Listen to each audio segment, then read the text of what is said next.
Pasar pagi Cirebon selalu ramai sejak matahari belum muncul. Aroma sayur segar, bau ikan asin, dan teriakan pedagang bercampur jadi satu, membentuk irama kehidupan yang keras namun hangat. Namun di balik hiruk-pikuk itu, ada satu bayangan gelap yang selalu menghantui para pedagang, sosok Babon, preman penguasa pasar. Namanya saja sudah cukup membuat orang gemetar. Wajahnya penuh bekas luka, tubuhnya besar dengan tatapan tajam seperti binatang buas yang siap menerkam. Setiap pagi, Babon bersama anak buahnya berkeliling pasar, bukan untuk berbelanja, melainkan untuk menagih uang keamanan. Padahal semua orang tahu, uang itu hanya untuk mengisi kantong para preman. Para pedagang kecil yang untungnya pas-pasan terpaksa merelakan sebagian hasil jerih payah mereka, karena jika menolak, lapak bisa digulingkan, barang dagangan dihancurkan, bahkan nyawa pun bisa jadi taruhannya. Tidak ada yang berani melawan, semua tunduk dalam ketakutan. Hari itu, suasana pasar terasa lebih mencekam dari biasanya.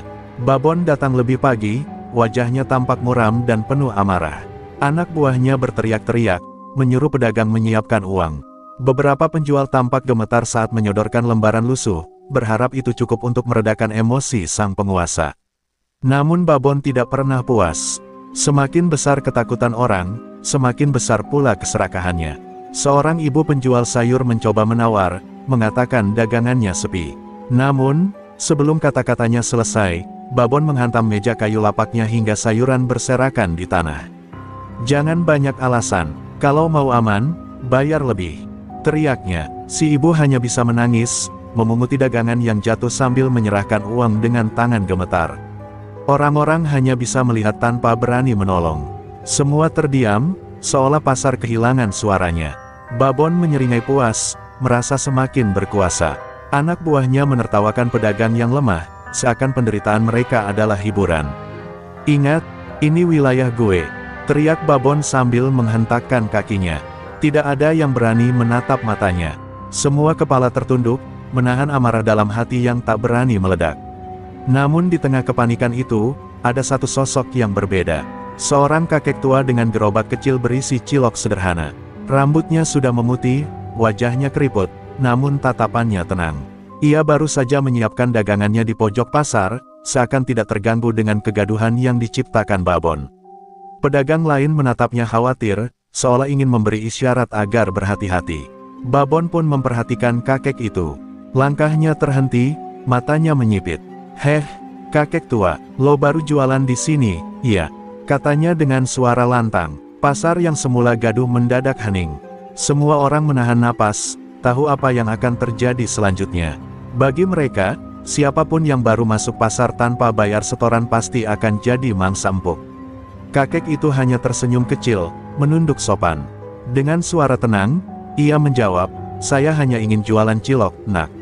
Untuk makan sehari-hari." Kalimat sederhana itu justru membuat Babon tertawa terbahak-bahak.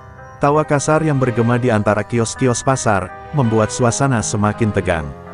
Tidak ada yang tahu, bahwa pertemuan pagi itu adalah awal dari badai besar yang akan mengguncang seluruh pasar Cirebon. Suasana pasar masih beku setelah tawa Babon yang menggelegar. Para pedagang menoleh dengan tatapan penuh iba pada kakek penjual cilok itu. Mereka tahu, siapapun yang berhadapan dengan Babon pasti akan hancur. Namun, kakek itu tetap duduk di kursi kayunya yang reyot, tangannya sibuk merapikan adonan cilok, seolah dunia tidak sedang mengancamnya. Ketabahan wajahnya justru membuat orang-orang semakin resah, seakan mereka melihat seekor kambing tua yang pasrah di hadapan serigala lapar. Babon melangkah, mendekat, tubuhnya menjulang seperti gunung di depan kakek renta itu. Dengan kasar, ia menendang salah satu roda gerobak cilok, membuat mangkok-mangkok berguncang. "Kalau mau jualan di sini, bayar dulu setoran.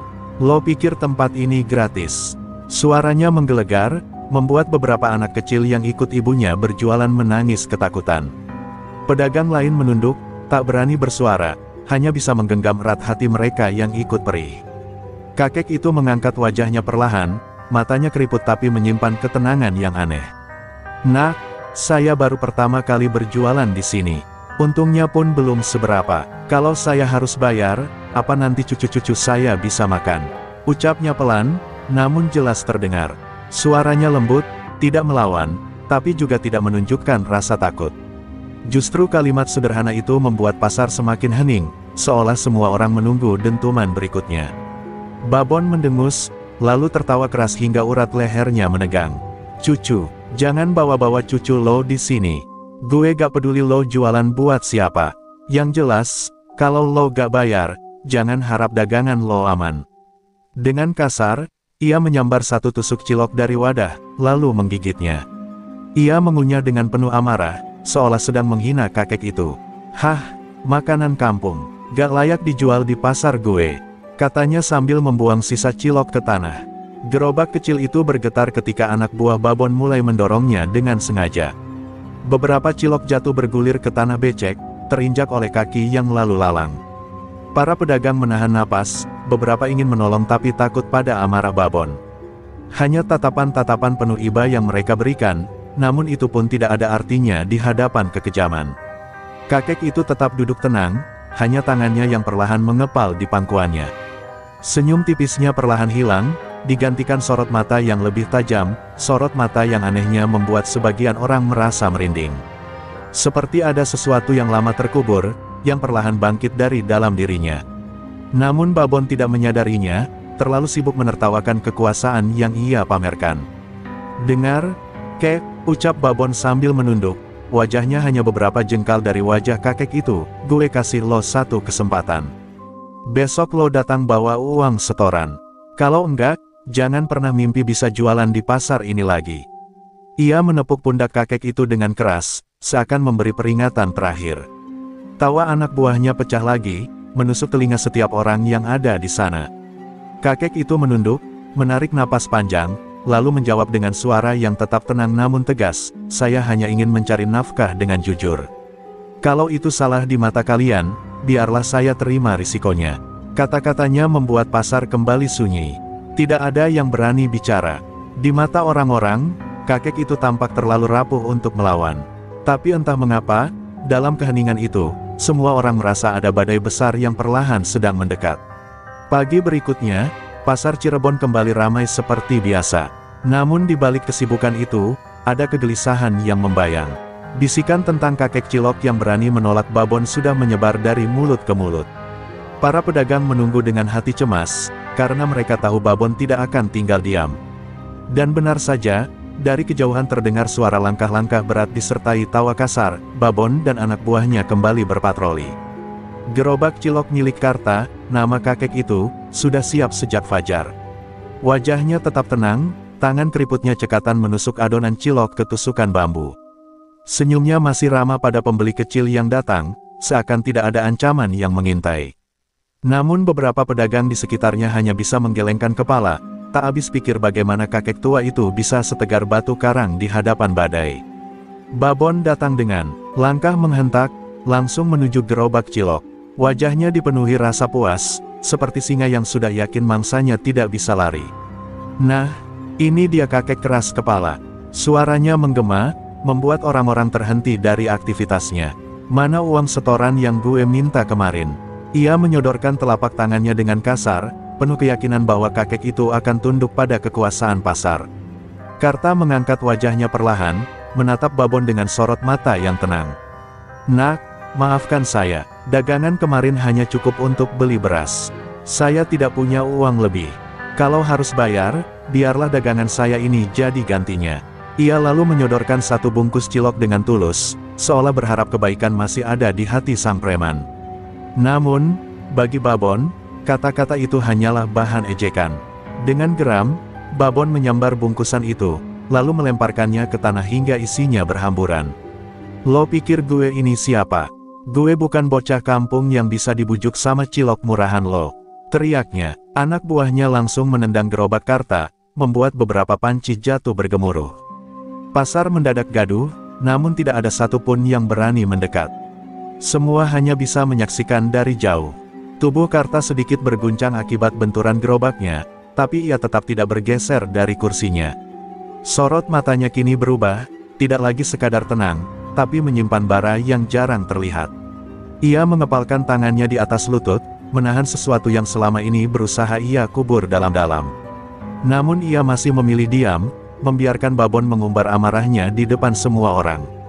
"Dengar baik-baik, Kek, Babon menunjuk wajah Karta dengan telunjuknya yang besar. Kalau besok gue gak terima uang setoran, gue pastikan lo dan gerobak lo gak akan pernah ada lagi di pasar ini. Ancaman itu keluar seperti vonis mati. Tawa anak buahnya kembali pecah, memecah keheningan yang mencekam. Pedagang lain menunduk, beberapa ada yang meneteskan air mata karena tidak sanggup melihat ketidakadilan itu. Karta menarik napas panjang, lalu menjawab lirih namun tegas, "Jangan terlalu angkuh, nak. Hidup ini berputar, kadang yang berkuasa hari ini bisa jadi yang terhina besok." Kata-katanya membuat seisi pasar terdiam. Babon mendengus, wajahnya merah padam menahan amarah. Tanpa pikir panjang, ia menamparkan wajah Karta dengan keras hingga kakek itu jatuh dari kursinya. Pasar bergemuruh dengan teriakan kaget, dan di sanalah titik api mulai menyala, api yang akan membakar segalanya dalam waktu dekat. Tamparan keras dari Babon membuat tubuh renta Karta terhempas jatuh ke tanah. Darah segar mengalir dari sudut bibirnya, bercampur dengan debu pasar yang menempel di wajah keriputnya. Pedagang-pedagang menjerit lirih, beberapa bahkan menutup mata karena tak tega melihat seorang kakek diperlakukan sekejam itu. Namun di balik rasa iba itu, ada pula perasaan aneh yang muncul. Kakek itu sama sekali tidak menunjukkan ketakutan, justru ada kilatan tajam di matanya yang membuat bulu kuduk meremang. Babon berdiri di atas Karta dengan tawa penuh penghinaan. "Inilah akibatnya kalau lo berani ngeyel sama gue," teriaknya lantang, membuat pasar bergema oleh suaranya. Anak buahnya ikut bersorak, beberapa bahkan maju untuk menendang tubuh Karta yang tergeletak.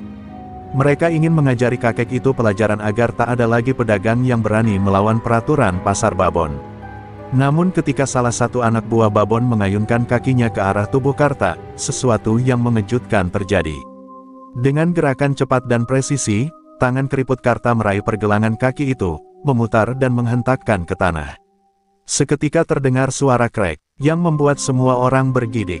Anak buah Babon menjerit kesakitan, kakinya patah dalam sekejap, tubuhnya meringkuk di tanah seperti kain lap. Pasar mendadak hening, orang-orang membeku, tak percaya dengan apa yang baru mereka lihat. Seorang kakek renta yang seharusnya lemah, ternyata bisa menjatuhkan preman muda dengan satu gerakan sederhana. Mata para pedagang melebar, mulut-mulut berbisik, namun tak ada yang berani bersuara keras. Karta perlahan bangkit dari tanah, menepuk debu di bajunya, berdiri tegak dengan aura yang benar-benar berbeda dari seorang penjual cilok biasa. Babon terperangah, wajahnya berubah dari tawa puas menjadi marah bercampur terkejut. "Apa-apaan ini, kek tua sialan? Lo berani melawan gue?" teriaknya, nadanya terdengar lebih gusar daripada berkuasa. Ia memberi isyarat kepada anak buahnya yang lain. 3 orang sekaligus maju, siap menghajar Karta dengan pukulan dan tendangan. Para pedagang berteriak panik, sebagian mundur, sebagian lagi tetap terdiam, menunggu akhir dari peristiwa yang tak terduga ini. Karta hanya berdiri tenang, menundukkan sedikit kepalanya. Ketika 3 preman itu menyerbu bersamaan, tubuhnya bergerak dengan kelenturan yang mustahil dimiliki orang seusianya. Satu pukulan ditangkis, lalu ia menyikut perut lawan hingga terbungkuk. Satu tendangan ia elak dengan gesit, kemudian lututnya menghantam dagu lawan. Dan yang terakhir, ia menjambak kerah baju musuh, memutar tubuhnya, dan melemparkannya ke tumpukan sayur mayur hingga dagangan berserakan. Sorak kagum dan ketakutan pecah bersamaan. Pasar yang biasanya sunyi di bawah kuasa Babon kini bergemuruh oleh bisikan, siapa sebenarnya kakek itu. Anak-anak kecil berlari mendekat untuk melihat, pedagang yang biasanya pasrah kini tersenyum samar, seolah melihat secercah harapan baru. Aura Karta berubah total, bukan lagi seorang penjual cilok, tapi sosok yang berpengalaman dalam dunia keras, seseorang yang membawa jejak masa lalu penuh darah dan pertempuran. Babon kini benar-benar murka, urat-urat di lehernya menonjol, kepalan tangannya gemetar menahan amarah.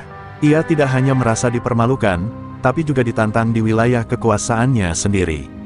"Lo bakal nyesel, kek. Gue sumpah, lo bakal gue bikin hancur sampai gak bisa jualan lagi." Teriaknya dengan suara yang bergetar, lebih karena rasa takut yang berusaha ia tutupi dengan kemarahan. Dan di sanalah, konflik besar yang akan mengguncang pasar pagi Cirebon benar-benar dimulai. Pasar pagi Cirebon mendadak berubah seperti arena pertunjukan yang tak terduga. Para pedagang yang biasanya tunduk dalam ketakutan kini berdiri tegak, menyaksikan bagaimana seorang kakek penjual cilok melumpuhkan preman-preman pasar dengan gerakan yang tak masuk akal untuk tubuh setua itu. Bisikan mulai beredar di antara mereka, seperti api kecil yang menyambar jerami kering. Siapa sebenarnya kakek itu? Bukan orang biasa, jelas bukan orang biasa, begitu desas-desus terdengar di setiap sudut. Karta berdiri tegak, napasnya teratur, wajahnya tetap tenang meski darah masih menetes di sudut bibirnya. Ia memandang sekeliling, menatap para pedagang yang menatapnya balik dengan campuran kagum dan takut. Ada semacam aura yang mengalir dari tubuh tuanya, bukan sekadar keberanian, tapi pengalaman panjang dalam dunia keras yang tak dimengerti orang biasa. Sebuah rahasia besar seakan tersembunyi di balik sosok renta itu. Babon yang masih berdiri di tengah pasar merasakan untuk pertama kalinya kekuasaan absolutnya terguncang. Sorot mata pedagang yang dulu tunduk padanya kini berubah, bukan lagi ketakutan murni, melainkan harapan. Harapan bahwa monster yang selama ini mencengkeram mereka ternyata bisa dilawan. Dan semua itu datang dari seseorang yang tak pernah mereka duga, seorang kakek penjual cilok. Jangan terpesona, kalian semua. Dia cuma kakek gila yang sok jago. Teriak Babon, berusaha mengembalikan wibawanya. Tapi suaranya terdengar lebih panik ketimbang berkuasa. Anak buahnya yang tersisa ragu untuk maju, mereka saling berpandangan, takut menjadi korban berikutnya. Ketidakberanian itu membuat Babon semakin terpojok, tapi egonya terlalu tinggi untuk mundur. Karta menatap langsung ke arah Babon, kali ini tanpa senyum. Nak, ucapnya datar namun jelas, kuasa yang kau bangun dengan menindas orang lain tidak akan bertahan selamanya. Kau bisa takutkan mereka dengan ancaman, tapi kau tidak bisa membungkam hati yang sudah muak dengan kesaliman. Kalimat itu menghantam lebih keras daripada pukulan, membuat pasar seakan bergema oleh kata-kata seorang yang pernah hidup dalam dunia penuh darah. Para pedagang mulai bersuara lirih, ada yang berani bertepuk tangan pelan, ada yang berbisik bahwa Babon sudah tidak lagi sepantasnya menguasai pasar. Anak-anak yang tadi menangis kini menatap Karta dengan rasa kagum, seolah melihat pahlawan dari cerita dongeng. Atmosfer pasar bergeser perlahan, dari ketakutan menuju keberanian yang baru tumbuh. Babon menggertakkan giginya, wajahnya merah padam menahan malu. Ia merasa seluruh wibawa yang ia bangun selama bertahun-tahun runtuh hanya dalam satu pagi, oleh tangan keriput seorang kakek yang seharusnya tak berarti apa-apa. Lo pikir lo menang hari ini, kek? Gue akan kembali, dan saat itu, bukan cuma lo yang gue habisin, tapi semua yang belain lo juga. Teriaknya sebelum mundur, menarik paksa anak buahnya yang masih terkapar. Ketika Babon pergi, pasar seketika meledak dengan sorakan dan teriakan lega. Pedagang berlari mendekati Karta, beberapa menepuk bahunya dengan penuh hormat, sebagian bahkan hampir menangis karena merasa beban berat yang selama ini menghantui mereka mulai terangkat. Namun Karta hanya menggeleng, kembali duduk di bangkunya, menyalakan kompor kecil, dan berkata pelan, "Aku hanya ingin berjualan cilok, bukan jadi pahlawan." Tapi di mata pasar, sejak hari itu, ia bukan lagi sekadar penjual cilok, ia adalah kejutan besar, sebuah legenda yang baru terungkap. Langkah Babon terhuyung saat meninggalkan pasar. Wajahnya masih merah padam, bukan hanya karena marah, tapi juga karena malu yang menyesakkan dada. Selama ini, pasar pagi Cirebon adalah wilayah kekuasaannya yang tak terbantahkan. Semua pedagang tunduk, semua takut. Tapi pagi itu, di hadapan ratusan mata, wibawanya tercabik-cabik oleh seorang kakek tua penjual cilok. Baginya, itu bukan sekadar kekalahan, itu penghinaan yang tak termaafkan. Di markas kecilnya, sebuah gudang kosong dekat rel kereta, Babon duduk di kursi kayu reyot sambil merokok keras. Asap mengepul tebal, memenuhi ruang penuh botol kosong dan bau alkohol. Anak buahnya yang tersisa berdiri dengan wajah tertunduk, takut bicara, apalagi menatap mata pemimpinnya. Suasana tegang, seakan setiap helaan napas bisa menjadi percikan api yang menyulut ledakan amarah Babon. "Aku dipermalukan, sama kakek renta." Babon meraung, membanting botol kaca hingga pecah berkeping-keping. Pecahannya memantul ke lantai semen, membuat semua anak buah terlonjak kaget. "Apa gunanya gue punya pasukan kalau gak bisa bikin satu kakek berlutut?" Suaranya menggema, penuh frustrasi. Tangannya gemetar menahan amarah yang seolah tak bisa dibendung. Salah satu anak buah mencoba bicara, dengan suara bergetar ia berkata, "Bos, mungkin kakek itu punya latar belakang. Gerakannya bukan orang sembarangan. Mungkin dia mantan pendekar atau..." Sebelum sempat menyelesaikan kalimatnya, Babon meninju wajahnya dengan brutal hingga darah bercucuran. "Diam, gue gak butuh alasan." teriaknya. Bagi Babon, pengakuan itu hanya memperparah luka di egonya. Dalam kepalanya, terbayang jelas tatapan Karta tadi, tatapan tenang, penuh wibawa, seolah menantang tanpa harus berteriak. Tatapan itu lebih menyakitkan daripada pukulan. Babon merasakan sesuatu yang tak pernah ia rasakan sebelumnya. Takut, dan rasa takut itu membuat dendamnya semakin dalam. Ia tidak bisa membiarkan pasar, atau siapapun, melihat dirinya kalah. Harga dirinya sebagai penguasa jalanan sedang dipertaruhkan. Babon lalu berdiri, tubuhnya bergetar namun matanya menyala penuh kebencian. Besok, gue akan kembali ke pasar itu. Tapi bukan cuma sama lo, Ketua. Gue akan bawa lebih banyak orang. Gue akan bikin semua orang yang bersorak tadi nyesel pernah tepuk tangan buat lo. Suaranya parau, tapi penuh tekad membara.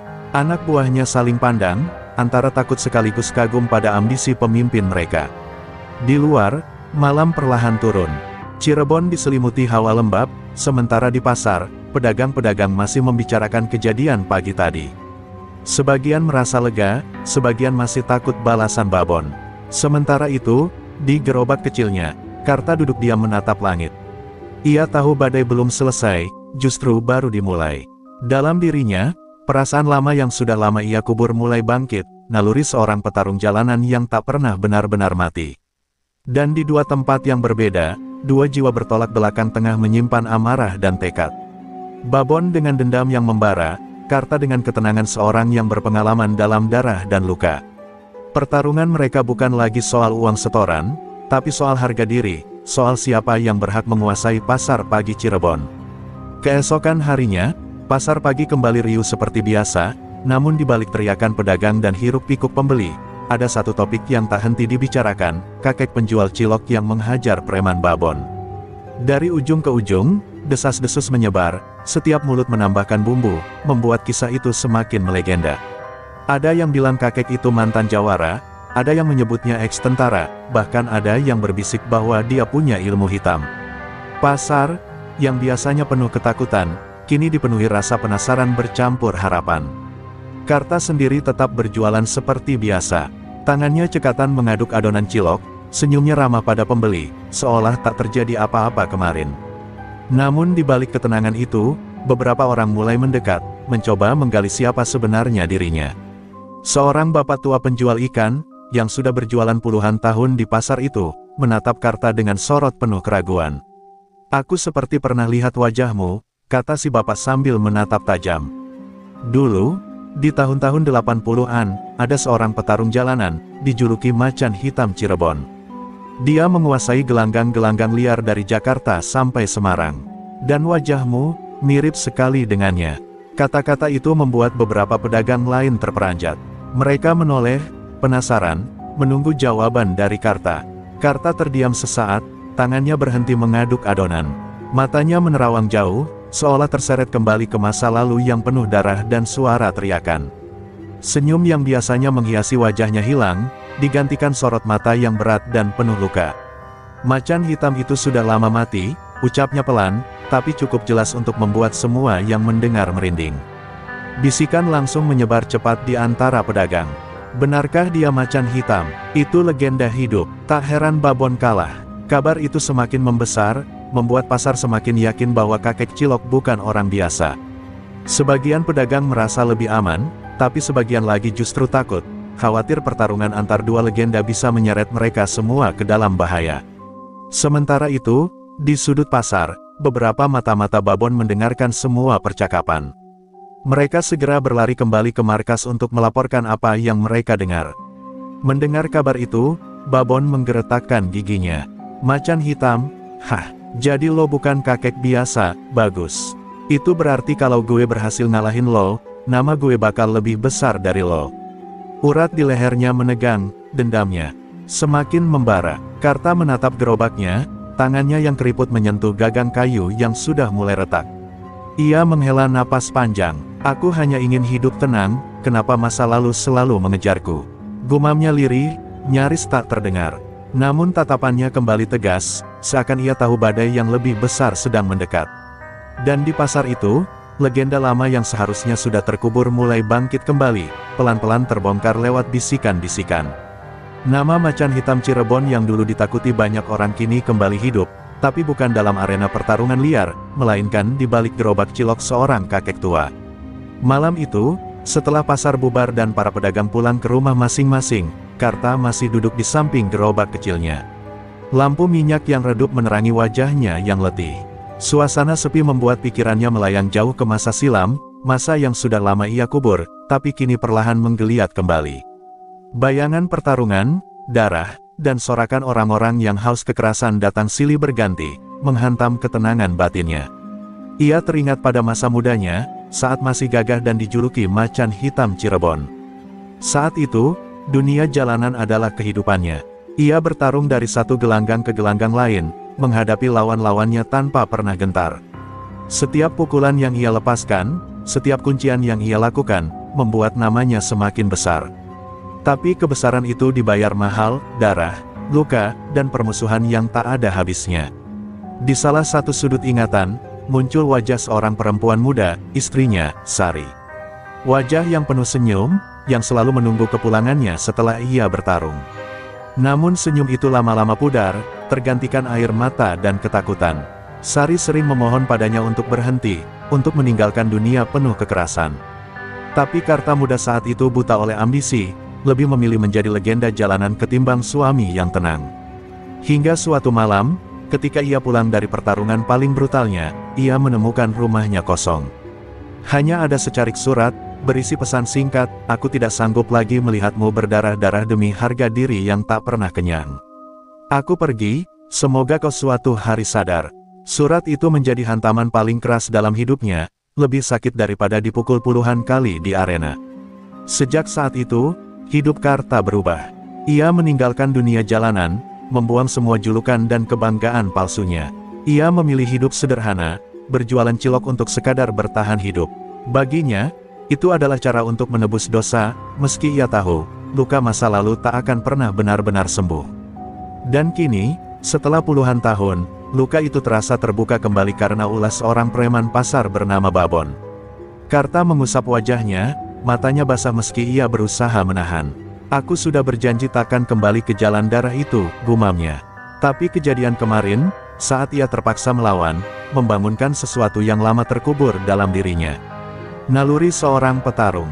Dan ia tahu, semakin Babon menekan, semakin besar kemungkinan ia akan kembali terhisap ke dunia yang dulu ia tinggalkan. Di kejauhan, suara kereta malam melintas, mengguncang tanah dan menggema di langit. Bagi Karta, bunyi itu seperti panggilan masa lalu, keras, tak bisa diabaikan. Ia menatap kedua tangannya, yang keriput tapi masih kuat, dan bertanya pada dirinya sendiri, apakah aku harus kembali menjadi macan hitam demi melindungi orang-orang yang tertindas?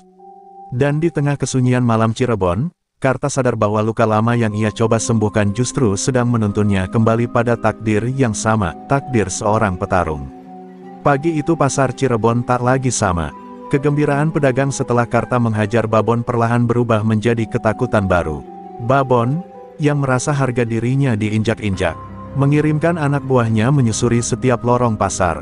Mereka tidak hanya menagih uang keamanan, tapi juga menebar ancaman kepada siapapun yang berani mendukung si kakek penjual cilok. Wajah-wajah bengis itu membuat pedagang gemetar, sebagian memilih menutup lapak lebih cepat, sebagian lagi pura-pura tak tahu menahu. Seorang pedagang sayur sempat berani menolak, namun tak butuh waktu lama sebelum keranjang dagangannya ditendang, sayuran berserakan, dan kepalanya dipukul hingga berdarah. "Ini baru peringatan, lain kali lebih parah," teriak anak buah Babon. Pedagang lain hanya bisa menunduk, tak berani menolong. Rasa takut menjalar seperti api yang menyambar jerami kering. Kabar itu akhirnya sampai ke telinga Karta. Saat seorang pedagang ikan yang dulu sempat mengenalinya datang dengan wajah lebam, Karta tahu Babon tidak akan berhenti sampai ia sendiri tunduk. "Mereka ingin memisahkanmu dari kami, Kang Karta. Kalau kami terus dekat sama kamu, pasar ini bakal hancur," kata si pedagang dengan suara serak. Kalimat itu menusuk hati Karta lebih dalam dari apapun. Di dalam dirinya, ada pergulatan besar. Ia ingin menepati janji pada almarhumah istrinya untuk meninggalkan kekerasan. Namun melihat orang-orang lemah diperlakukan semena-mena membuat darahnya kembali bergolak. Ia memejamkan mata, mendengar lagi gema sumpahnya di masa lalu, "Aku takkan biarkan orang lain terluka karena keserakahanku." Tapi kali ini, orang-orang justru terluka karena ia memilih diam. Di sudut lain pasar, Babon duduk di atas kursi reyot di warung kopi. Tubuhnya masih penuh perban, tapi sorot matanya membara. Sebarkan terus ketakutan itu. Gue mau lihat pasar ini tunduk. Dan si kakek, dia bakal gue bikin nyembah di kaki gue, katanya sambil mengepalkan tangan. Tawa dingin anak buahnya mengiringi ancaman itu, membuat suasana pasar semakin mencekam. Karta mulai merasakan beban berat di pundaknya. Setiap tatapan pedagang kini penuh dilema, antara berharap ia kembali melawan, atau takut jika perlawanan itu justru membawa malapetaka lebih besar. Karta tahu ia berdiri di persimpangan jalan. Pilihan apapun yang ia ambil, akan ada darah yang tertumpah. Malamnya, Karta duduk di samping gerobak ciloknya yang sepi. Angin malam bertiup dingin, membawa suara-suara samar pedagang yang masih dibayang-bayangi ketakutan. Ia menggenggam tangannya erat, merasakan denyut nadi yang masih kuat meski usia menua. "Babon, kau sudah memaksa aku membuka luka lama. Kalau ini memang takdirku, aku takkan lari lagi," bisiknya. Dan di pasar yang kini dikepung teror, sebuah keputusan mulai terpatri di hati seorang kakek tua. Bila Babon ingin perang, maka macan hitam Cirebon akan bangkit sekali lagi. Fajar menyingsing di langit Cirebon, tapi pasar masih dibalut suasana mencekam. Pedagang datang dengan langkah ragu, beberapa menengok kanan kiri seakan takut bayangan preman Babon muncul dari balik lorong. Di tengah ketakutan itu, Karta mendorong gerobak ciloknya dengan tenang. Namun di balik ketenangan wajah tuanya, ada sesuatu yang berbeda, sorot matanya tajam, seolah api lama yang sempat padam kini kembali menyala. Setelah selesai berjualan lebih awal, Karta tidak langsung pulang. Ia melangkah menuju sebuah gudang tua di belakang pasar, tempat yang dulu pernah ia gunakan untuk berlatih saat masih muda. Lantai kayu berdebu, tiang-tiang reyot, dan bau besi karatan membuat ingatannya melayang jauh. Di ruangan itulah ia kembali berdiri, tubuhnya tegak, tangannya mengepal. "Sudah lama aku tinggalkan semua ini," gumamnya, lalu ia mulai menggerakkan tubuh. Pukulan pertama terasa kaku, gerakan tendangannya pun goyah. Usianya tak bisa membohongi tubuhnya. Namun setiap ayunan tangan, setiap hembusan napas, perlahan mengembalikan ingatan otot yang sudah lama tertidur. Keringat mengalir deras, wajahnya memerah, tapi sorot matanya semakin tajam. Ia bukan lagi sekadar kakek penjual cilok, sedikit demi sedikit, bayangan macan hitam kembali bangkit. Di sela latihan, ingatan tentang Sari kembali muncul. Wajah istrinya menatap dari kejauhan, seakan mengingatkan bahwa jalan ini penuh darah. "Maafkan aku, Sari, tapi aku tidak bisa diam melihat orang lain diinjak seperti dulu," bisiknya lirih. Kata-kata itu menjadi semacam doa, penguat di setiap langkahnya. Sore harinya, beberapa pedagang yang penasaran diam-diam mengintip gudang. Mereka terperangah melihat Karta yang sudah renta, bergerak dengan kecepatan dan ketegasan seperti orang yang jauh lebih muda.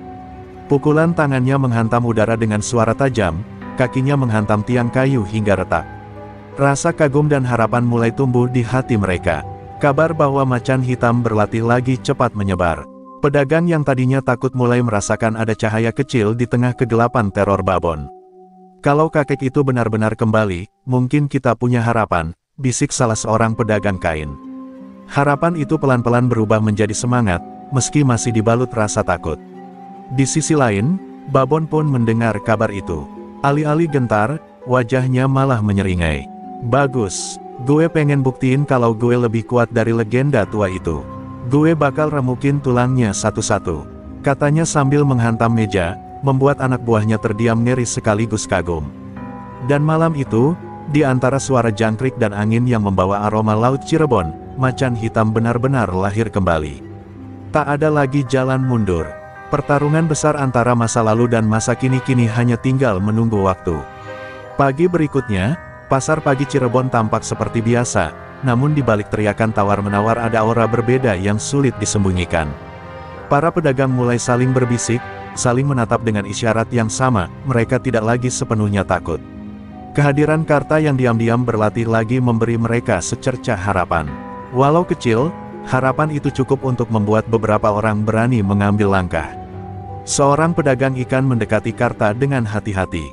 "Kang Karta, kalau memang benar kau mau lawan Babon, kami tidak bisa hanya diam. Kami memang bukan petarung, tapi kami bisa bantu dengan cara lain," katanya lirih. Karta hanya menatapnya sejenak, lalu mengangguk. Dalam hatinya, ia tahu bahwa pertarungan ini bukan hanya tentang dirinya, tapi tentang harga diri seluruh pasar. Malam itu, beberapa pedagang berkumpul diam-diam di gudang tua tempat Karta berlatih. Ada penjual ikan, penjual sayur, penjual kain, hingga tukang becak yang biasa mangkal di depan pasar. Mereka membawa makanan sederhana, sekadar bekal untuk menemani Karta. "Kalau kau jatuh, Kang, kami juga jatuh. Jadi biarkan kami berdiri di belakangmu," ujar seorang pedagang dengan suara bergetar. Karta menatap mereka dengan mata yang berkaca-kaca. "Aku sudah lama meninggalkan dunia ini karena tak ingin ada lagi darah. Tapi kalau kalian siap menghadapi akibatnya, aku tak bisa lagi menolak. Kita harus kuat, bukan hanya aku, tapi kita semua." Suaranya berat, namun penuh keyakinan.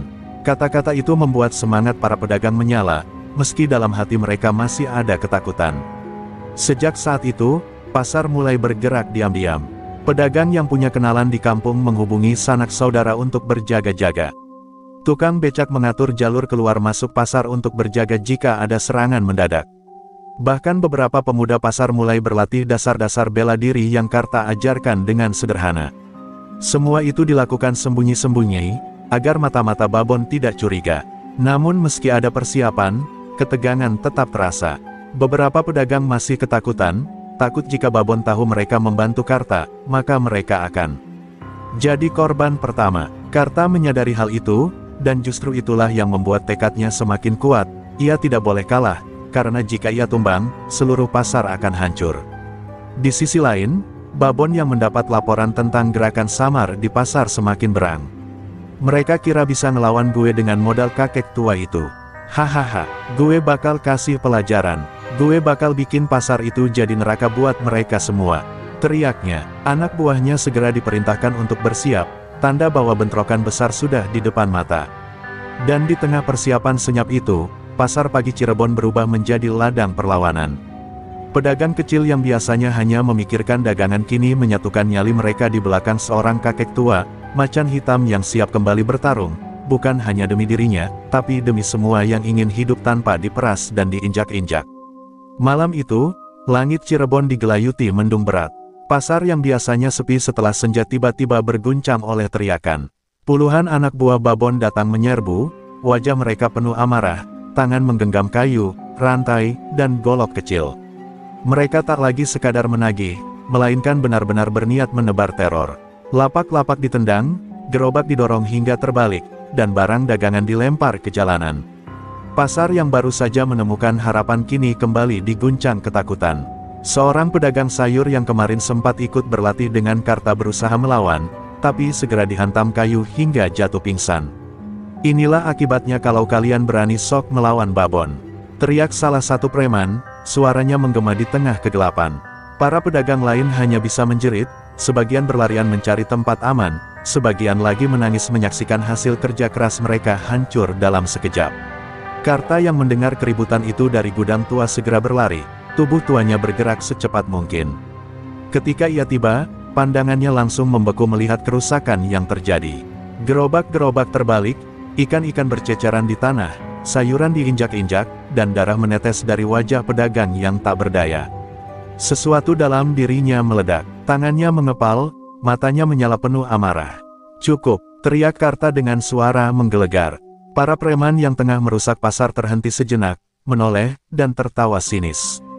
"Hahaha, si kakek cilok akhirnya muncul juga," ejek mereka. Tapi tawa itu segera pudar ketika Karta melangkah maju, tubuhnya tegak, auranya begitu kuat meski rambutnya sudah memutih.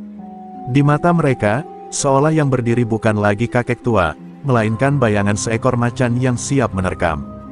Dengan gerakan cepat, Karta menghantam kayu yang diarahkan ke kepalanya. Kayu itu patah seketika, membuat si preman terperangah. Satu pukulan balasan meluncur, keras dan tepat, membuat lawannya terkapar. Panik mulai merayapi kelompok itu, sebab mereka tak menyangka lelaki tua itu masih punya tenaga sehebat itu. Suara sorakan kecil terdengar dari pedagang yang sembunyi di balik lapak, harapan mereka kembali menyala. Namun jumlah lawan terlalu banyak. Meski Karta mampu menjatuhkan beberapa orang dengan cepat, anak buah Babon terus menyerbu dari segala arah.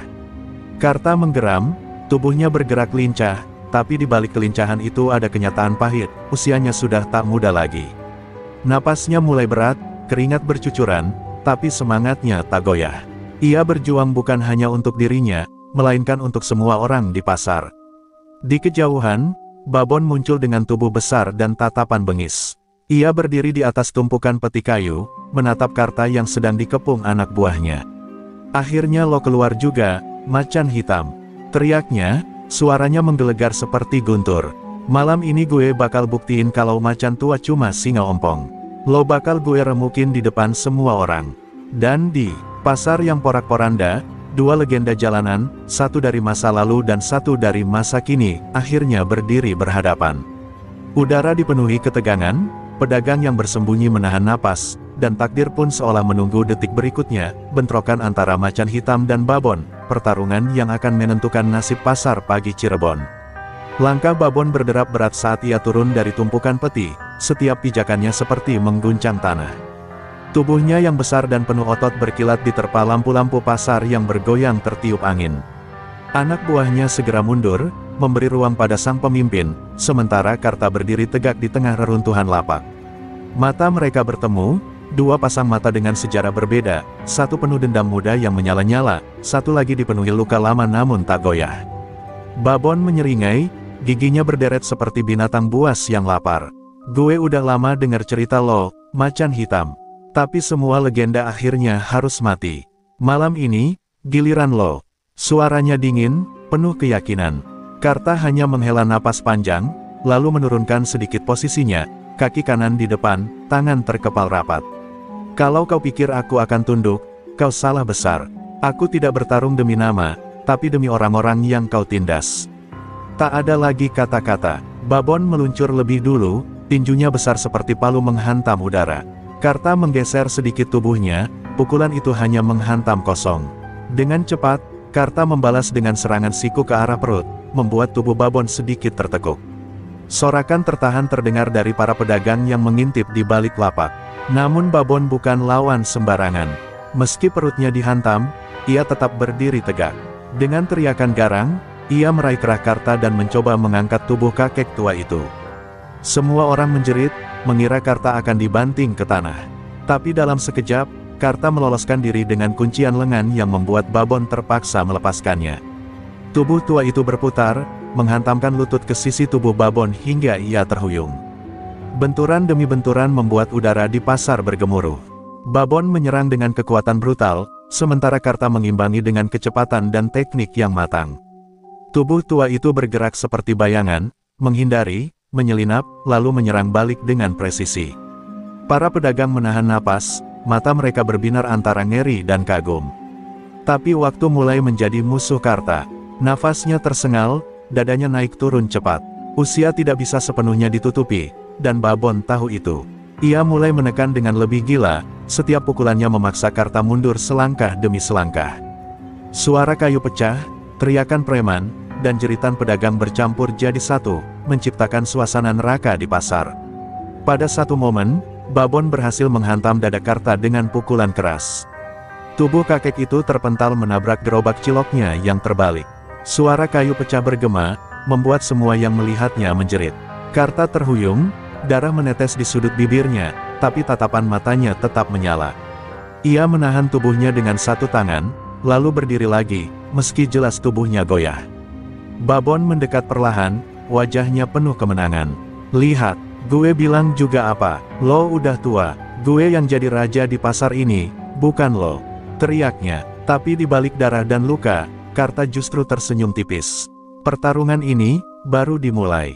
Dan dengan itu, sekali lagi macan hitam menegakkan tubuhnya, siap melanjutkan duel yang akan menguji batas terakhirnya. Hening mencekam menggantung sesaat setelah tubuh Karta terhantam keras ke gerobaknya. Pedagang yang bersembunyi di balik lapak hanya bisa menahan napas, sebagian menutup mata karena tak sanggup melihat kakek tua itu dipukuli lagi. Babon berdiri tegak di tengah pasar yang berantakan, dadanya membusung. Wajahnya dipenuhi kesombongan. Inilah akhir cerita lo, macan hitam. Legenda cuma dongeng basi, katanya sambil mengangkat tinju besarnya yang masih berlumur darah. Karta terhuyung, tubuhnya bergetar menahan sakit. Dada sesak, nafasnya pendek-pendek, dan rasa logam memenuhi mulutnya. Ia tahu tubuh tuanya tidak lagi sekuat dulu, dan kekuatan babon begitu brutal. Untuk pertama kalinya sejak duel dimulai, terlintas bayangan keraguan di benaknya, apakah ia benar-benar bisa memenangkan pertarungan ini. Sari kembali hadir dalam pikirannya, kali ini dengan tatapan penuh kecewa. Kau berjanji akan meninggalkan semua ini, apakah kau hanya mengulang luka lama? Suara itu menusuk hatinya, membuat kepalan tangannya sempat melemah. Ia menunduk, hampir menyerah pada beban fisik dan batinnya yang menumpuk. Namun saat itu juga, suara lain memecah keraguannya. Seorang pedagang sayur yang wajahnya penuh luka berteriak dari balik lapak, "Kang Karta, jangan menyerah, kami butuh kau." Suara itu diikuti oleh pekikan pedagang ikan, "Kalau kau jatuh, pasar ini akan mati." Perlahan, satu persatu pedagang yang ketakutan mulai bersuara, menjerit, berteriak, memberi semangat. "Lawan dia, Kang Karta, kami bersamamu." Sorakan itu, meski tak seberapa dibanding teror babon, masuk ke hati Karta bagai bara kecil yang meniup kembali nyala api. Matanya kembali menyala, tubuhnya gemetar bukan karena lemah, tapi karena semangat yang membuncah. Ia mendongak, menatap babon dengan sorot berbeda, sorot yang mengingatkan semua orang siapa sebenarnya yang berdiri di hadapan mereka. Babon menggeram, merasa tersinggung karena kakek tua itu masih berani menatapnya dengan nyali. "Dasar bangkai tua, gue bakal bikin lo nggak bisa berdiri lagi," teriaknya, lalu ia meluncur dengan pukulan sekeras palu. Namun kali ini, Karta tidak hanya bertahan. Dengan refleks yang masih tajam, ia menghindar ke samping, lalu menghantamkan sikut ke tulang rusuk babon. Suara retakan samar terdengar, membuat raksasa itu terhuyung. Pedagang yang menyaksikan langsung bersorak keras. "Macan hitam, macan hitam!" Teriakan mereka bergema di seluruh pasar, menggetarkan malam yang mencekam. Untuk pertama kalinya, rasa takut berubah menjadi keberanian. Karta merasakan energi itu mengalir ke dalam tubuhnya, menambah kekuatan yang hampir padam. Di tengah hiruk pikuk sorakan, babon terperangah, wajahnya memerah oleh rasa malu dan marah. "Sialan, gue bakal bunuh lo di depan mata mereka semua," teriaknya. Sementara itu, Karta berdiri tegak, meski penuh luka, dengan semangat yang baru. Ia tahu pertarungan ini bukan lagi sekadar duel pribadi, melainkan pertempuran untuk harga diri seluruh pasar. Babon meringis, memegangi rusuknya yang baru saja dihantam keras oleh sikut Karta. Ia tidak percaya tubuh renta itu masih mampu bergerak secepat bayangan, apalagi dengan serangan yang begitu presisi. Sorak-sorai pedagang membuat egonya tercabik, dan amarah membutakan pikirannya. "Lo pikir lo masih muda? Hah? Gue bakal patahin semua tulang lo," teriaknya sambil meluncurkan pukulan beruntun. Namun kali ini Karta bukan lagi sosok tua yang goyah. Setiap pukulan babon yang menderu-deru hanya menghantam udara, karena Karta menghindar dengan langkah ringan yang seolah kembali ke masa mudanya. Pedagang yang menyaksikan nyaris tak percaya, tubuh yang renta itu bergerak dengan ketepatan luar biasa, seperti bayangan hitam yang dulu pernah mereka dengar dalam cerita jalanan. Sambil berputar, Karta menangkis pukulan babon dengan teknik lawas yang telah lama ia kubur, jurus sayap elang, gerakan defensif yang pernah membuatnya dijuluki tak tersentuh. Sekejap kemudian, ia berbalik menyerang dengan tendangan rendah yang menghantam lutut babon. Tubuh besar itu terhuyung, terpaksa berlutut sesaat, membuat pasar bersorak makin keras. Babon mendesis kesakitan, matanya melotot merah penuh benci. "Jangan harap lo bisa menang, kakek sialan." Ia mencoba bangkit lagi, namun Karta melangkah maju, tatapannya menusuk tajam. "Babon," suaranya berat dan penuh wibawa, "kau lihat, taring yang kau anggap sudah patah, masih tajam. Dan malam ini, taring itu untuk kalian semua." Tangannya mengepal, urat-urat di lengannya menegang. Ingatan masa lalu menyeruak dalam gerakan Karta. Ia teringat duel jalanan yang dulu menumbangkan geng-geng besar, darah yang menodai tinjunya, dan janji yang ia buat pada Sari untuk tidak lagi menumpahkan kekerasan. Tapi kini ia sadar, jurus-jurus itu bukan sekadar bagian kelam dari hidupnya, melainkan warisan terakhir yang bisa ia gunakan untuk melindungi orang-orang lemah. Dengan teriakan keras, Karta mengeluarkan jurus pamungkas yang sudah bertahun-tahun ia kubur, cakar macan hitam. Gerakannya cepat, liar, dan penuh tenaga, menghantam dada babon berkali-kali. Suara dentuman tinju bergema, membuat pedagang yang menonton terdiam, hanya mampu menahan napas melihat tubuh raksasa itu dipukul mundur selangkah demi selangkah. Babon mencoba bertahan, namun wajahnya pucat, napasnya mulai memburu tak beraturan. Setiap hantaman Karta seperti meremukkan keangkuhannya. Sorak-sorai pedagang kini berubah menjadi pekikan kemenangan, mereka menepuk meja, berteriak, bahkan menangis lega. Macan hitam hidup kembali, seru seorang pedagang tua, suaranya pecah karena haru. Di tengah hiruk-pikuk itu, Karta berdiri tegak dengan tubuh penuh luka, namun matanya menyala bagai api. Ia tahu pertarungan ini belum selesai, Babon masih memiliki tenaga tersisa, dan malam ini belum tentu berakhir tanpa darah. Namun satu hal pasti, taring yang telah lama terkubur kini telah kembali, dan pasar pagi Cirebon tidak lagi gentar. Tubuh Babon terguncang, dadanya naik turun, napasnya memburu seperti sapi kehabisan tenaga. Bekas hantaman cakar macan hitam masih membekas di dadanya, membuatnya terhuyung tak berdaya. Pedagang bersorak, beberapa bahkan sudah yakin Karta akan menutup duel dengan kemenangan. Namun tiba-tiba, sebuah tawa parau keluar dari mulut Babon, tawa yang membuat sorakan itu mendadak terhenti. "Heh, jadi ini kekuatan lo yang katanya legendaris. Bagus, sekarang giliran gue tunjukin apa itu neraka." Mata Babon memerah seperti binatang buas, urat-urat di leher dan tangannya menegang seolah hendak meledak. Dengan geraman liar, ia merobek bajunya sendiri, memperlihatkan tubuh penuh tato dan bekas luka yang menakutkan. Seluruh tubuhnya bergetar menahan amarah, dan aura brutalnya membuat pedagang yang tadinya berani bersorak kembali mundur ketakutan. Babon menyerbu tanpa pola, tapi dengan kekuatan brutal yang gila. Tinju sebesar batu menghantam tanah, membuat lantai pasar retak. Serangannya bagai badai, mengarah ke tubuh Karta yang sudah kelelahan. Karta berusaha menahan, tapi setiap benturan membuat lengannya terasa patah, dadanya nyaris remuk. Getaran dari setiap pukulan Babon mengguncang pasar seperti gempa kecil. Karta terdorong mundur, menabrak gerobaknya yang sudah separuh hancur. Napasnya terengah, darah menetes dari pelipisnya. Sekuat apapun ia berusaha bertahan, tubuh tuanya mulai menjerit, dan kekuatan Babon seakan tak ada habisnya. Di kejauhan, pedagang menjerit panik, beberapa berusaha maju memberi bantuan, namun terhalang ketakutan mereka sendiri. Sorot mata Babon kini liar, penuh kebencian. "Gue nggak peduli lo siapa. Gue nggak peduli pasar ini. Gue cuma peduli satu hal, gue penguasa. Dan semua orang di sini harus tunduk, atau mati." Teriaknya dengan suara yang menggelegar. Dengan tenaga terakhir yang gila, ia meluncurkan tinju ke arah Karta, tinju yang bisa meremukkan kepala bila tak terhindarkan. Namun di saat itu juga, Karta memejamkan mata. Sejenak, mendengar kembali gema suara pedagang yang tadi bersorak. "Kami bersamamu, Kang Karta." Suara-suara itu menyelinap ke dalam hatinya, menyalakan bara yang hampir padam. Tubuhnya masih penuh luka, tapi jiwa macan hitam menolak untuk runtuh. Ia membuka mata dengan tatapan tajam, lalu merendahkan kuda-kuda. Tinju Babon meluncur bagai meteorit, tapi kali ini Karta bergerak lebih cepat.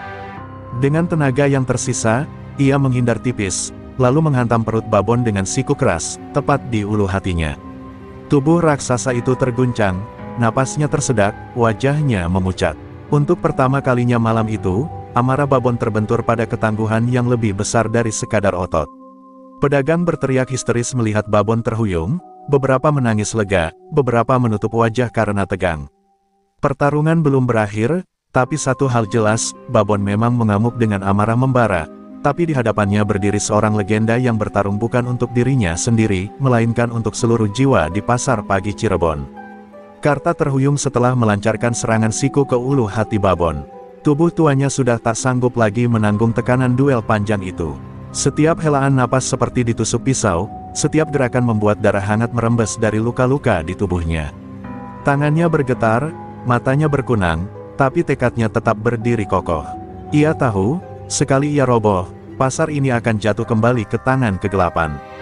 Babon memegangi perutnya sambil terengah, wajahnya pucat, namun matanya menyala dengan api kebencian. "Lo kira gue bisa jatuh cuma gara-gara pukulan tua kayak gitu?" geramnya. Lalu ia meludah, bercampur darah, ke tanah. Tubuhnya memang luka, tapi ego dan amarahnya justru makin menggila, membuat aura menakutkan menyelimuti pasar. Karta berusaha mengatur napas, namun tubuhnya tak bisa bohong. Bahunya terkilir, darah mengalir dari pelipis, dan kakinya nyaris lumpuh setelah tendangan brutal babon tadi. Pedagang yang melihat itu mulai cemas. "Kang Karta nggak kuat lagi," bisik seorang ibu penjual bawang dengan air mata berlinang. Suara-suara ketakutan kembali muncul, membuat harapan yang sempat menyala perlahan meredup. Namun justru dalam keadaan itulah Karta menegakkan punggungnya. Matanya menatap babon dengan sorot dingin. "Aku memang tua, babon. Tubuh ini penuh luka dan nyaris hancur. Tapi satu hal yang tak bisa kau kalahkan, adalah jiwa yang kupertaruhkan." Suaranya parau, namun cukup keras untuk didengar semua pedagang. Kalimat itu membuat beberapa orang kembali menegakkan kepala, seakan menerima suntikan keberanian. Babon meraung, tidak tahan dengan kata-kata itu. Ia menerjang seperti banteng gila, tinjunya meluncur cepat ke arah wajah Karta. Tapi kali ini Karta tak bisa sepenuhnya menghindar. Tinju keras itu menghantam bahunya, membuat tulangnya terdengar berderak patah. Karta terhuyung, hampir jatuh, tubuhnya semakin babak belur. Jeritan pedagang terdengar, seolah ikut merasakan sakitnya. Namun Karta tidak roboh. Dengan sisa tenaga yang ada, ia menancapkan kakinya ke tanah, menahan tubuhnya agar tetap berdiri. Luka di bahunya terasa membakar, darahnya semakin banyak, tapi di balik penderitaan itu, matanya kembali menyala, lebih kuat dari sebelumnya. Seakan luka-luka itu bukan melemahkannya, melainkan mengingatkan bahwa hidupnya selalu ditempa oleh rasa sakit. "Kalau kau pikir luka bisa menghentikan macan hitam," kata Karta dengan suara bergetar tapi penuh wibawa, "maka kau belum pernah benar-benar berhadapan dengan seorang petarung jalanan." Kata-kata itu disambut sorakan tertahan dari pedagang yang kini mulai kembali percaya. Babon menggeram marah, siap melancarkan serangan lagi. Tapi di hadapannya, meski berdarah-darah dan penuh luka, Karta tetap berdiri tegak. Tubuhnya boleh rapuh, tapi jiwa yang membara membuatnya terlihat seperti sosok legenda hidup yang tak bisa ditumbangkan begitu saja. Pertarungan kini bukan lagi tentang otot dan kekuatan, melainkan tentang siapa yang lebih kuat menanggung luka hingga akhir. Pasar pagi Cirebon kini sunyi bagai kuburan. Tidak ada lagi teriakan pedagang, tidak ada lagi hiruk-pikuk seperti biasanya, semua mata hanya tertuju pada dua sosok yang masih berdiri di tengah lapak-lapak hancur. Karta dengan tubuh renta penuh luka, berdarah dari kepala hingga kaki, dan babon yang terengah, dadanya naik turun dengan tatapan penuh amarah. Malam itu bukan lagi sekadar perkelahian, melainkan pertaruhan terakhir, hidup atau mati. Babon melangkah maju, setiap tapaknya bergemuruh di tanah. "Lo harus mati malam ini, Karta. Gue nggak peduli caranya, gue nggak akan berhenti sebelum pasar ini tunduk lagi." Teriaknya, suaranya parau bercampur dendam. Tinju raksasanya mengepal, siap meluncur dengan kekuatan mematikan. Karta menarik napas panjang, lalu menatap ke arah pedagang yang berkerumun dengan wajah penuh cemas. Di balik tatapan itu, ia menemukan alasan untuk berdiri, wajah-wajah lelah, mata penuh harap, dan kehidupan kecil yang bergantung pada keberaniannya. "Kalau aku jatuh, maka kalian semua akan jatuh bersamanya," gumamnya lirih, lalu ia menegakkan tubuhnya dengan kuda-kuda terakhir yang bisa ia gunakan. Pertarungan pun meledak. Babon menyerang dengan tinju kiri, disambung tendangan brutal yang menghantam gerobak hingga hancur berkeping-keping. Karta menghindar dengan langkah kecil, lalu membalas dengan pukulan lurus ke arah rahang. Suara benturan tulang terdengar, membuat pedagang menjerit bersamaan. Keduanya kini bertarung bagai binatang yang terperangkap, tanpa lagi peduli pada rasa sakit.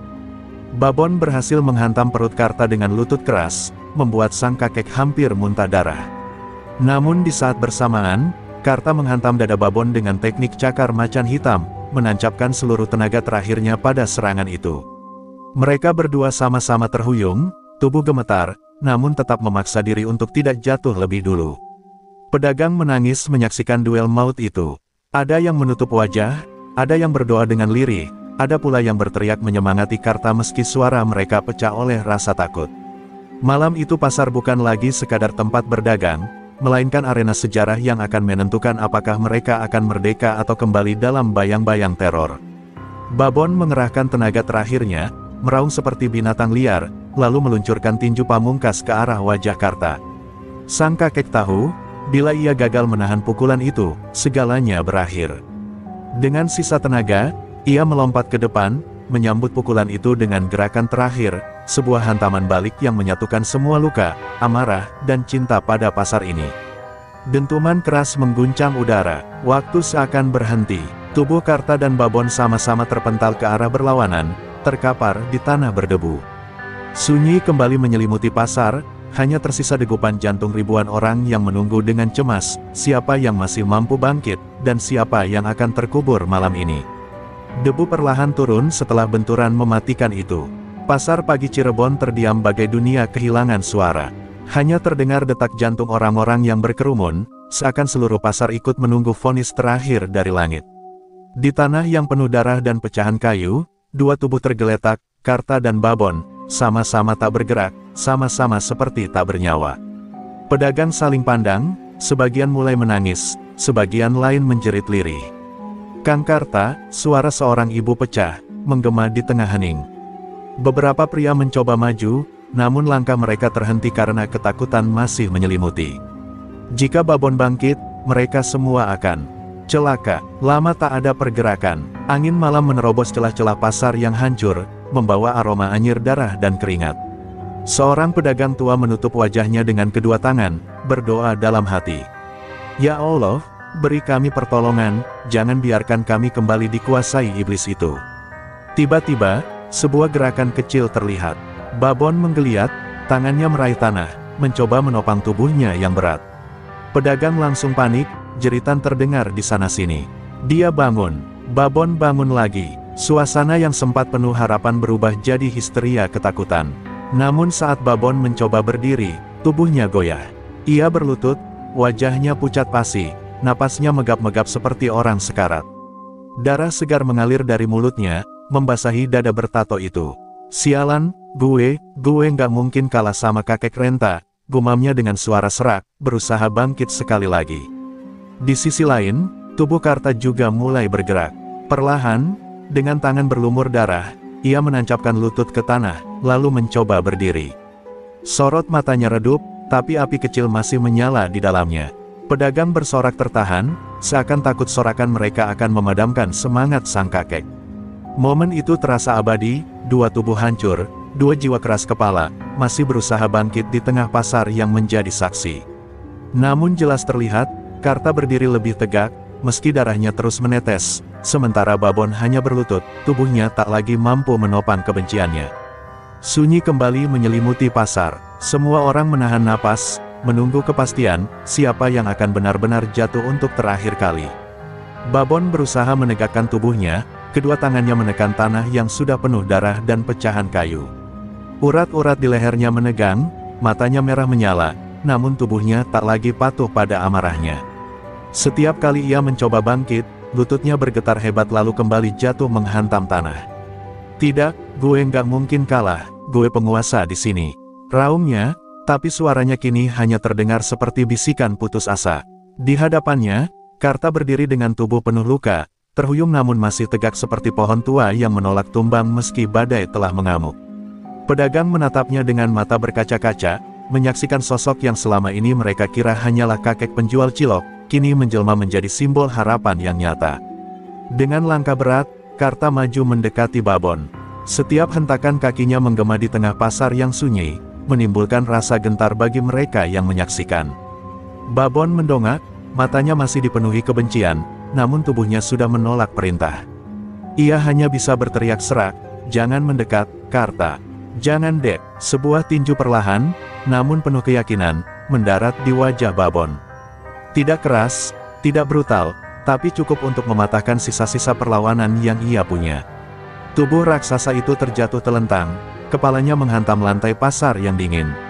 Seluruh pedagang menahan napas, lalu terdiam melihat sang penguasa tirani kini terkapar tak berdaya. Hening sejenak, lalu sorak-sorai meledak. Tangisan bercampur teriakan lega, orang-orang berpelukan, bahkan beberapa jatuh berlutut sambil menangis. Babon tumbang, Babon kalah, teriak seorang pedagang muda. Pasar yang tadinya penuh teror kini dipenuhi gelombang kebebasan yang sudah lama mereka rindukan. Karta sendiri hanya berdiri terengah, menatap tubuh Babon yang tidak bergerak lagi. Di dalam hatinya tidak ada rasa bangga, hanya kelegaan pahit. Ia tahu, pertarungan ini bukan soal kemenangan pribadi, tapi soal janji yang ia tepati, melindungi orang-orang kecil dari kekerasan. Babon, sang raksasa yang dulu tak terkalahkan, kini runtuh bukan hanya karena pukulan, tapi karena keserakahannya sendiri. Pedagang yang dulu dicekik, kini bisa bernapas bebas. Malam itu, pasar pagi Cirebon resmi terbebas dari cengkeraman tirani yang telah lama menindas mereka. Namun bagi Karta, kemenangan ini hanyalah awal dari ujian baru. Luka-luka di tubuhnya masih membara, dan masa depan pasar masih penuh misteri. Ia menatap ke langit malam, lalu bergumam lirih, "Sari, aku menepati janjiku. Tapi apa aku sanggup terus berdiri?" Sorak-sorai masih menggema di seluruh pasar. Pedagang berlarian, sebagian memeluk satu sama lain, sebagian bersujud syukur di atas tanah yang basah oleh darah dan air mata. Malam itu menjadi saksi kebebasan yang sudah lama mereka impikan. Namun di tengah lautan kebahagiaan itu, Karta berdiri terhuyung, tubuhnya penuh luka, wajahnya pucat pasi. Sorot matanya yang tadinya menyala kini meredup, seakan api hidupnya perlahan padam. "Kang Karta, Kang Karta." Beberapa pedagang berlari mendekat, mencoba menopang tubuhnya. Karta tersenyum samar, meski darah menetes dari bibirnya. "Jangan khawatir, pasar ini sudah bebas, jaga baik-baik," katanya pelan. Suaranya terdengar lirih, membuat orang-orang di sekelilingnya langsung terdiam, seakan menyadari sesuatu yang lebih berat dari sekadar kemenangan. Napas Karta mulai tersengal, dadanya naik turun dengan susah payah, setiap helaan napas seperti pisau yang menggores paru-parunya. Ia meraba bahu yang patah, lalu menatap darah yang masih terus menetes dari lengannya. Luka-luka itu bukan sekadar goresan pertempuran, itu adalah luka yang bisa merenggut hidupnya kapan saja. Beberapa pedagang menangis, mencoba menghentikan darah dengan kain seadanya. "Kang Karta, bertahanlah, kau pahlawan kami, kau tidak boleh pergi sekarang," teriak seorang pemuda. Namun Karta hanya menutup mata sejenak, membiarkan tangannya disentuh orang-orang yang kini menaruh harapan pada dirinya. Dalam kepalanya, bayangan Sari kembali hadir. Kali ini bukan dengan wajah kecewa, melainkan dengan senyuman lembut. "Kau sudah menepati janjimu, Karta. Kau sudah melindungi mereka, seperti dulu kau berjanji melindungiku." Air mata jatuh dari sudut mata Karta, bercampur dengan darah di pipinya. Ia merasakan damai yang aneh di balik penderitaan tubuhnya. Suasana pasar yang tadinya penuh sorak kini berubah menjadi sendu. Orang-orang mengelilingi Karta, tidak lagi bersorak, melainkan berdoa dalam hati agar ia tetap bersama mereka. Anak-anak kecil yang dulu sering diberi cilok oleh Karta menangis keras, memanggil namanya, seakan takut kehilangan sosok yang mereka anggap kakek sendiri. Karta membuka mata perlahan, menatap semua orang di sekitarnya. "Ingat, jangan biarkan pasar ini jatuh lagi. Kalian semua harus berani melawan." Suaranya semakin lemah, namun kalimat itu terukir jelas di hati semua yang mendengarnya. Itu bukan sekadar pesan, melainkan wasiat terakhir seorang legenda. Lalu tubuhnya goyah, napasnya makin pendek. Para pedagang menahan tangis, menggenggam tangannya erat, sementara langit malam Cirebon menjadi saksi harga yang harus dibayar untuk sebuah kemenangan, pengorbanan darah, jiwa, dan mungkin nyawa. Fajar perlahan menyingsing di atas pasar pagi Cirebon. Matahari baru yang hangat menyapu bangunan-bangunan tua, menyingkap jejak pertarungan yang masih basah oleh darah semalam. Namun kini, suasana pasar berbeda, tak ada lagi teriakan preman, tak ada lagi ketakutan di mata para pedagang. Yang ada hanya rasa lega, bercampur pilu, karena kemenangan itu datang bersama kehilangan yang tak ternilai.